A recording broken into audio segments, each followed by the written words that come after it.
कल सवेरे पंजाबी यूनीवर्सिटी पटियाला के पंजाबी विभाग वालों दलीप कौर टवाणा ते जसवंत कमल नूं समर्पित 2 रोज़ा सैमीनार का आगाज़ होया।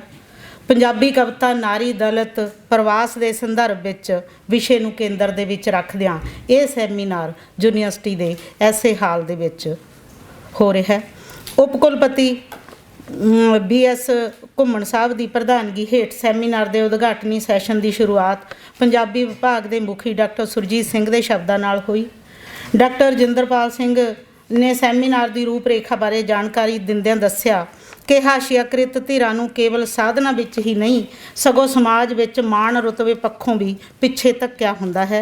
इत्थों तक कि इन्हां दी कला ते इतिहास विच भी पेशकारी निगुणी ते हीणी हुंदी है। इतिहास लेखण तो ਸਾਹਿਤ अध्ययन विच भी प्रवान पई सवाल्टर्न स्टडी एक तरह नाल इन्हां धिरां दा अध्ययन करदी है।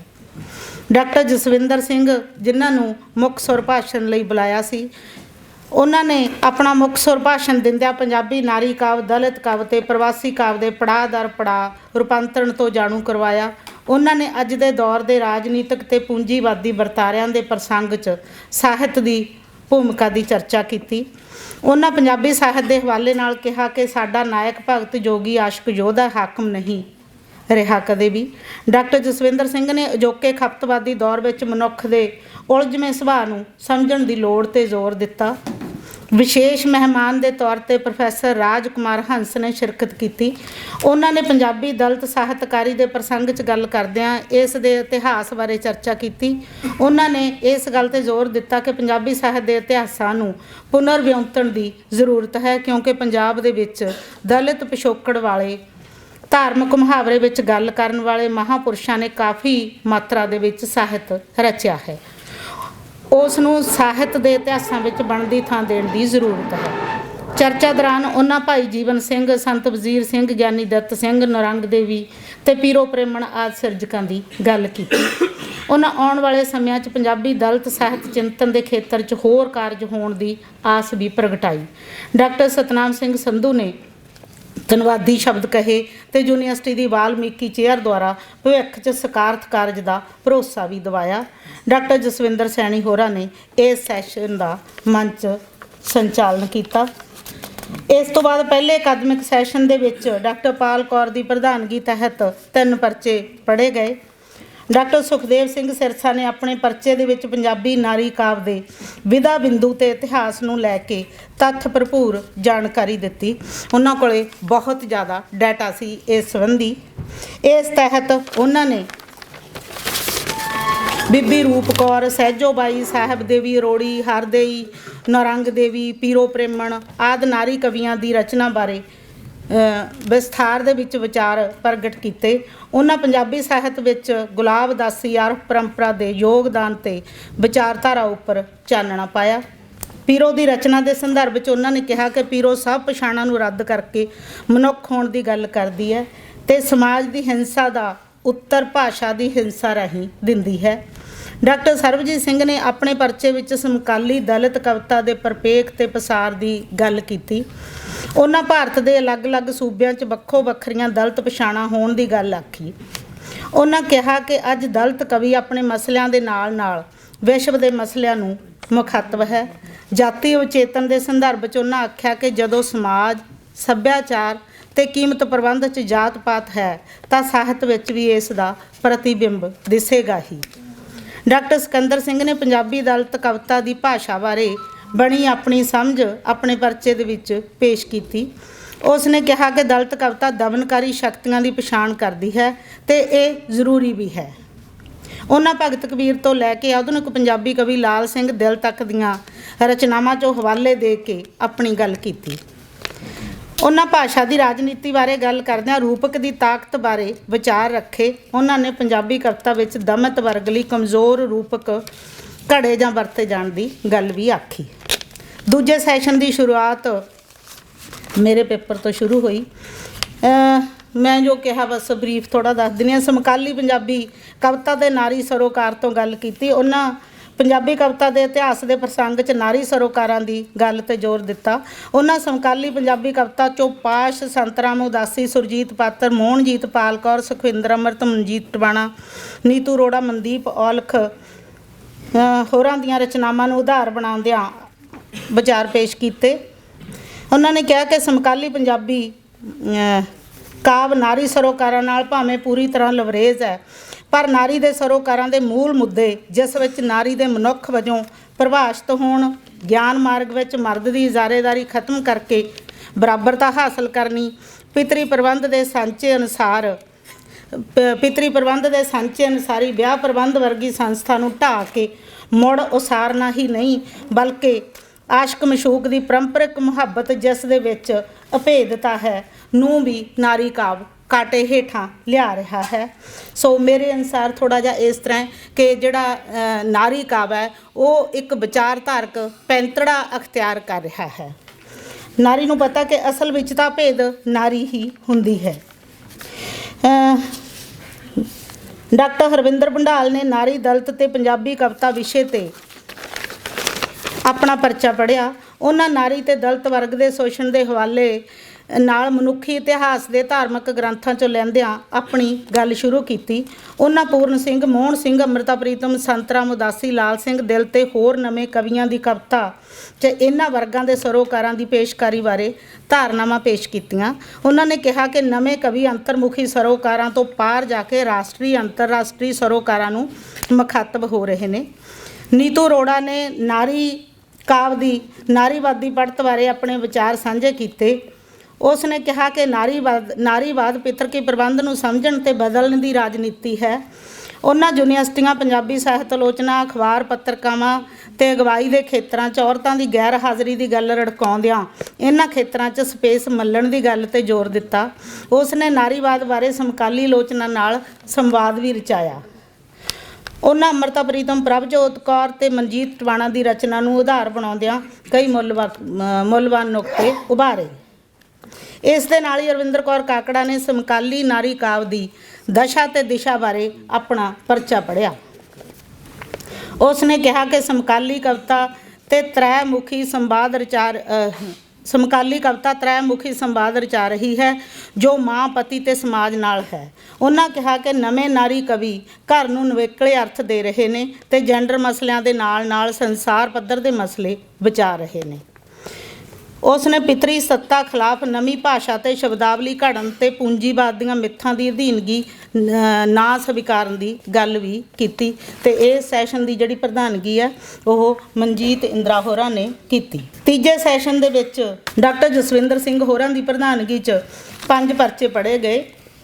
ਡਾਕਟਰ ਗੁਰਇਕਬਾਲ ਸਿੰਘ ਨੇ ਅਮਰੀਕੀ ਪੰਜਾਬੀ ਕਾਵਿ ਅਨੁਭਵ ਅਤੇ ਵਿਅਕਤੀ ਦੇ ਮਸਲੇ ਵਿਸ਼ੇ 'ਤੇ ਪਰਚਾ ਪੜ੍ਹਿਆ।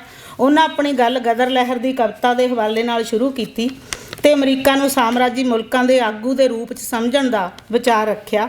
ਉਹਨਾਂ ਨੇ ਸੁਖਵਿੰਦਰ ਕੰਬੋਜ, ਕੁਲਵਿੰਦਰ ਤੇ ਰਵਿੰਦਰ ਸਹਿਰਾ ਦੀਆਂ ਕਵਿਤਾਵਾਂ ਨੂੰ ਆਧਾਰ ਬਣਾਉਂਦਿਆਂ ਕਿਹਾ ਕਿ ਇਹ ਕਵਿਤਾ ਵਿਸ਼ਵੀਕਰਨ ਦੇ ਦੌਰ 'ਚ ਮਨੁੱਖ ਦੀ ਹੋਂਦ ਤੇ ਪਛਾਣ ਦੇ ਮੁੱਦੇ ਨੂੰ ਉਭਾਰਦੀ ਹੈ।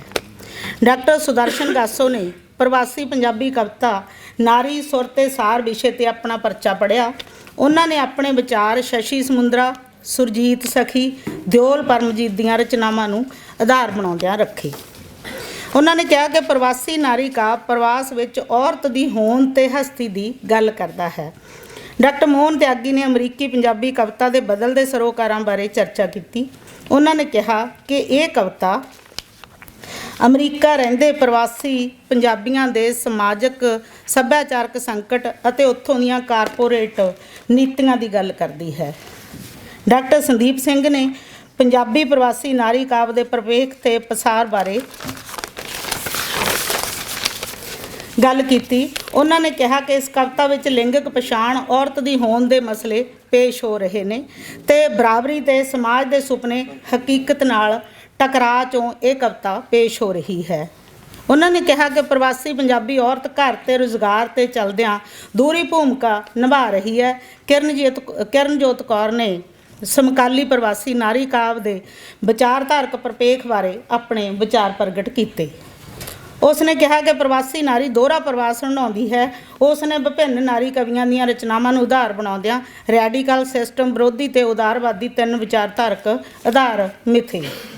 ਸੈਸ਼ਨ 'ਚ ਵਿਸ਼ੇਸ਼ ਮਹਿਮਾਨ ਦੇ ਤੌਰ 'ਤੇ ਸ਼ਿਰਕਤ ਕਰਨ ਵਾਲੇ ਡਾਕਟਰ ਚਰਨ ਸਿੰਘ ਨੇ ਪੰਜਾਬੀਆਂ ਨੂੰ ਰਾਸ਼ਟਰੀ ਕਿਰਦਾਰ ਬਣਾਉਣ ਦੀ ਗੱਲ ਆਖੀ ਤੇ ਪ੍ਰਵਾਸੀ ਕਵਿਤਾ ਨੂੰ ਗਲੋਬਲ ਕਵਿਤਾ ਆਖਣ ਤੇ ਵੀ ਜ਼ੋਰ ਦਿੱਤਾ।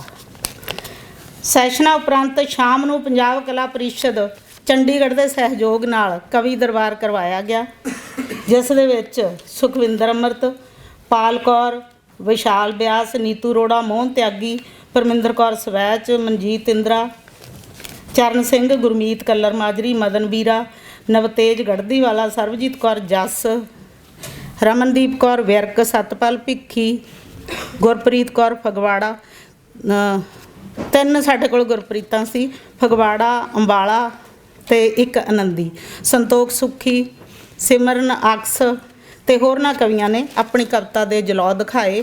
ਉਸ ਵੇਲੇ ਤਾਂ ਖਾਸੀ ਦਾਦ ਮਿਲ ਰਹੀ ਸੀ, ਬਾਕੀ ਤੁਸੀਂ ਸਾਰੇ ਸਰੋਤੇ ਹੀ ਹੋ। ਉਸ ਦੇ ਵਿੱਚ ਜਿਹੜੀ ਚੰਗੀ ਕਵਿਤਾ ਹੈ ਆਪੇ ਹੀ ਸਮੇਂ ਦੇ ਨਾਲ ਉਹ ਨਿੱਤਰ ਕੇ ਸਾਹਮਣੇ ਆ ਜਾਂਦੀ ਹੈ। ਅੱਜ ਸਵੇਰ ਦਾ ਸੈਸ਼ਨ ਮੇਰਾ ਖਿਆਲ ਹੈ ਤੁਸੀਂ ਸਾਰਿਆਂ ਨੇ ਸੁਣ ਹੀ ਲਿਆ ਏ। ਉਸ ਦੇ ਵਿੱਚ ਦੋ ਸਾਡੇ ਕੋਲੇ ਗੁਰਮੀਤ ਸੀਗੇ, ਇੱਕ ਗੁਰਮੀਤ ਸਿੰਘ ਜਿਹੜੇ ਸਾਡੇ ਵਿਭਾਗ ਦੇ ਸਕਾਲਰ ਰਹੇ ਨੇ, ਤੇ ਦੂਜੇ ਗੁਰਮੀਤ ਸਿੰਘ ਕੱਲਰ ਮਾਜਰੀ। ਗੁਰਮੀਤ ਸਿੰਘ ਹੋਰਾਂ ਦਾ ਜਿਹੜਾ ਪਰਚਾ ਹੈ ਉਹ ਥੋੜ੍ਹੇ ਜਿਹੇ ਵੱਖਰੇ ਐਂਗਲ ਤੋਂ ਲਿਖਿਆ ਗਿਆ ਪਰਚਾ ਸੀ, ਬਹੁਤ ਵਧੀਆ ਪਰਚਾ ਸੀ। ਉਹਨਾਂ ਨੇ ਜਿਹੜੀ ਮੁੱਖ ਇਸ 'ਤੇ ਜ਼ੋਰ ਦੇਣ ਦੀ ਕੋਸ਼ਿਸ਼ ਕੀਤੀ ਹੈ ਕਿ ਜਿਹੜਾ ਸਾਹਿਤ ਹੈ ਨਾ, ਜਿਹੜੀ ਧਿਰ ਨੇ ਲਿਖਿਆ ਹੁੰਦਾ ਹੈ ਉਹ ਗੱਲ ਤੇ ਹੋਰ ਹੈ, ਪਰ ਜਿਹੜੀ ਗੱਲ 'ਤੇ ਉਸਨੇ ਜ਼ੋਰ ਦਿੱਤਾ ਕਿ ਕੰਨ ਰਸ ਵਾਲਾ ਸਾਹਿਤ ਹੈ ਉਹ ਪਲ ਦੋ ਪਲ ਤਾਂ ਸਾਨੂੰ ਕਾਫੀ ਮਜ਼ਾ ਦੇ ਜਾਂਦਾ ਹੈ, ਪਰ ਉਹ ਜਿਹੜੀ ਧਿਰ 'ਤੇ ਨਿਸ਼ਾਨਾ ਮਾਰਿਆ ਗਿਆ ਹੁੰਦਾ, ਕਈ ਵਾਰ ਜਿਹੜਾ ਲੇਖਕ ਹੁੰਦਾ ਉਹ ਇੰਨਾ ਆਪਾਂ ਕਹਿ ਲਈਏ ਕਿ ਸੁਚੇਤ ਨਹੀਂ ਹੁੰਦਾ, ਜਿਵੇਂ ਉਹਨੇ ਬੌਰੀਏ ਦੀ ਉਦਾਹਰਨ ਦਿੱਤੀ ਸੀ। ਇਸ ਦੇ ਬਾਰੇ ਮੈਂ ਇਹ ਵੀ ਕਹਾਂਗੀ ਕਿ ਇਹੋ ਜਿਹਾ ਜਿਹੜਾ ਸਾਹਿਤ ਹੈ ਨਾ ਉਹ ਇਕੱਲੇ ਦਲਿਤਾਂ ਬਾਰੇ ਨਹੀਂ, ਉਹ ਔਰਤਾਂ ਬਾਰੇ ਵੀ ਹੈ। ਘੱਟੋ ਘੱਟ ਦਲਿਤਾਂ ਬਾਰੇ ਹਜੇ ਤੱਕ ਤੁਸੀਂ ਕੋਈ ਲਤੀਫੇ ਨਹੀਂ ਉਸ ਤਰ੍ਹਾਂ ਦੇ ਸੁਣੇ ਹੋਣੇ। ਔਰਤਾਂ ਬਾਰੇ ਜਿਵੇਂ ਦਾ ਮੈਂ ਕਹਿੰਦੀ ਹਾਂ, ਜੇ ਲਤੀਫਾ ਸਾਹਿਤ ਹੀ ਤੁਸੀਂ ਇਕੱਠਾ ਕਰ ਲਓ, ਔਰਤ ਵਿਰੋਧੀ ਸਾਹਿਤ ਹੈ, ਉਸ ਦੇ ਅੰਬਾਰ ਲੱਗ ਜਾਣਗੇ। ਸੋ ਜਿਹੜੀ ਧਿਰ ਨੂੰ ਕਈ ਵਾਰ ਨਿਸ਼ਾਨਾ ਬਣਾਇਆ ਗਿਆ ਹੁੰਦਾ ਹੈ, ਇਹ ਉਹਦੀ ਗੱਲ ਬਹੁਤ ਵਧੀਆ ਕਿ ਉਹਦੇ ਜਦੋਂ ਸਾਰ ਪਾਰ ਹੋ ਕੇ ਲੰਘਦੀ ਆ ਨਾ ਤੇ ਫਿਰ ਪਤਾ ਲੱਗਦਾ। ਇਹਨਾਂ ਗੱਲਾਂ ਤੋਂ ਅਵੇਸਲੇ ਨਹੀਂ ਹੋਣਾ ਚਾਹੀਦਾ, ਚਾਹੇ ਉਹ ਬਾਬੂ ਰਜਵਲੀ ਦੀਆਂ ਉਦਾਹਰਨਾਂ ਲੈ ਕੇ ਆਇਆ ਸੀ, ਚਾਹੇ ਧਨੀ ਰਾਮ ਚਾਤਰਕ ਦੀ। ਇਸ ਗੱਲ 'ਤੇ ਉਹਨੇ ਨੁਕਤੇ 'ਤੇ ਗੱਲ ਉਭਾਰੀ ਹੈ ਕਿ ਉਸ ਦੇ ਵਿੱਚ ਬੈਠਾ ਜਿਹੜਾ ਦਲਿਤ ਹੈ ਉਸ ਦਾ ਦਰਦ ਕੌਣ ਆਖੂਗਾ।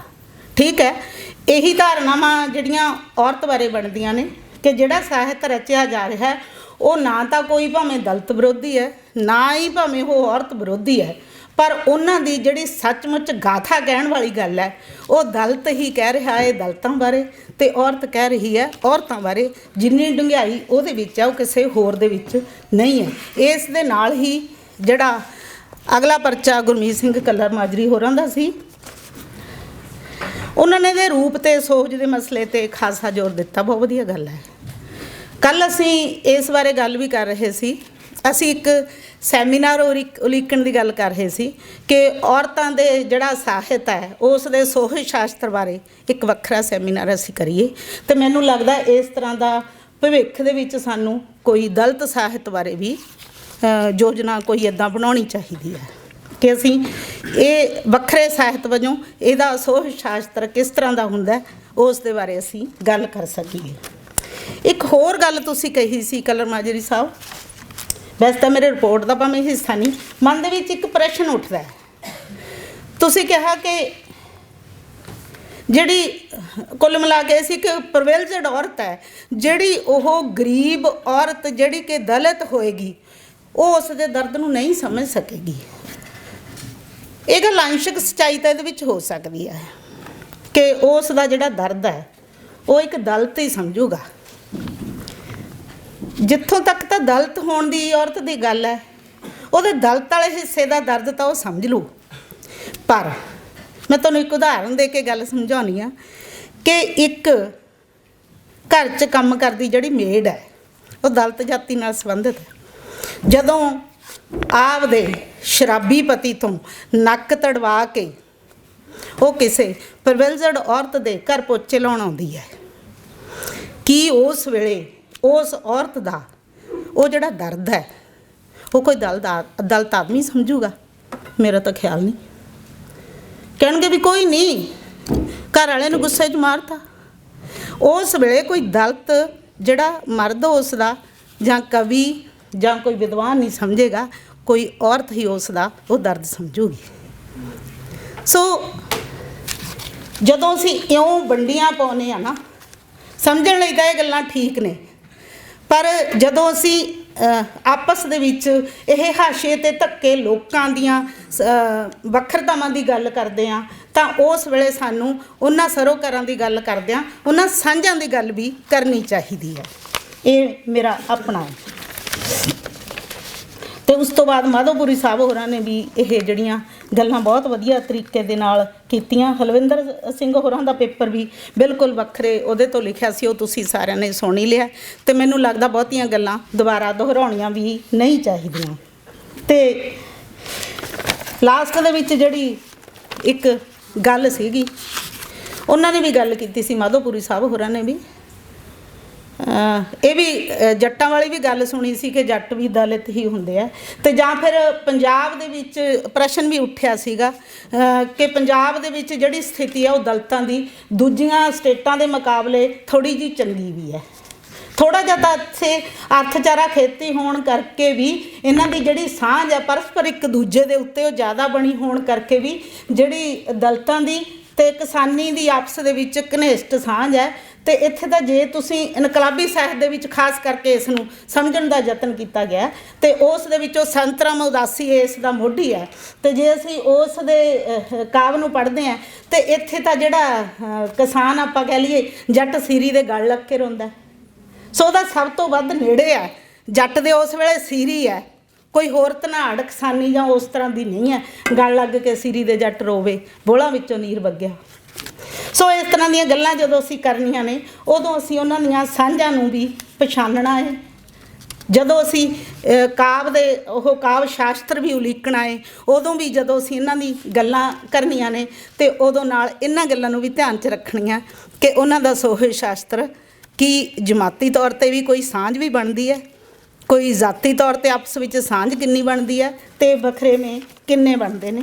ਇਹਦੇ ਨਾਲ ਕੁਛ ਗੱਲਾਂ ਜਿਹੜੀਆਂ ਨਿੱਤਰ ਕੇ ਸਾਹਮਣੇ ਆਈਆਂ ਨੇ।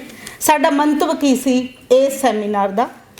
ਸਾਡਾ ਮੰਤਵ ਪੰਜਾਬੀ ਸਾਹਿਤ ਦੇ ਵਿੱਚ ਆਧੁਨਿਕ ਪੰਜਾਬੀ ਕਵਿਤਾ ਦੇ ਹਵਾਲੇ ਨਾਲ ਹਾਸ਼ੀਆਕ੍ਰਿਤ ਧਿਰਾਂ ਵਿੱਚ 3 ਅਹਿਮ ਧਿਰਾਂ ਨਾਰੀ, ਦਲਿਤ ਅਤੇ ਪ੍ਰਵਾਸੀਆਂ ਦੀ ਸਥਿਤੀ ਜਾਣਨਾ ਸੀ, ਜਿਸ ਵਿੱਚ ਇਹ ਸੈਮੀਨਾਰ ਕਾਫੀ ਹੱਦ ਤੱਕ ਸਫਲ ਰਿਹਾ। ਬਹੁਤ ਸਾਰੇ ਪੇਪਰਾਂ ਦੇ ਵਿੱਚ ਸਾਡੇ ਕੋਲ ਨਵਾਂ ਡਾਟਾ ਵੀ ਆਇਆ। ਇਹ ਤਸੱਲੀ ਵਾਲੀ ਗੱਲ ਹੈ ਕਿ ਇਸ ਸਮੇਂ ਪੰਜਾਬੀ ਕਵਿਤਾ ਵਿੱਚ ਵੱਡੀ ਪੱਧਰ 'ਤੇ ਨਾ ਕੇਵਲ ਨਾਰੀ ਲੇਖਣ ਅਤੇ ਦਲਿਤ ਲੇਖਣ ਹੀ ਹੋ ਰਿਹਾ, ਸਗੋਂ ਉਸ ਦੇ ਵਿੱਚ ਨਵੇਂ ਵਿਸ਼ੇ ਵੀ ਪ੍ਰਵੇਸ਼ ਕਰ ਰਹੇ ਨੇ। ਮੁੱਢਲੇ ਦੌਰ ਦੀ ਕਵਿਤਾ ਦੇ ਮੁਕਾਬਲੇ ਸਮੱਸਿਆਵਾਂ ਨੂੰ ਨਵੇਂ ਢੰਗ ਦੇ ਨਾਲ ਵਿਚਾਰਿਆ ਜਾ ਰਿਹਾ ਹੈ। ਇਹ ਤਸੱਲੀ ਵਾਲੀ ਗੱਲ ਹੈ ਕਿ ਪੁਰਾਣੀ ਕਾਵਿ ਆਲੋਚਨਾ ਨੂੰ ਕਾਂਟੇ ਥੱਲੇ ਲਿਆਂਦਾ ਜਾ ਰਿਹਾ ਹੈ ਅਤੇ ਸਮਕਾਲ ਦੇ ਨਾਲ ਸੰਵਾਦ ਵੀ ਰਚਾਇਆ ਜਾ ਰਿਹਾ ਹੈ। ਬਹੁਤ ਬਹੁਤ ਸ਼ੁਕਰੀਆ।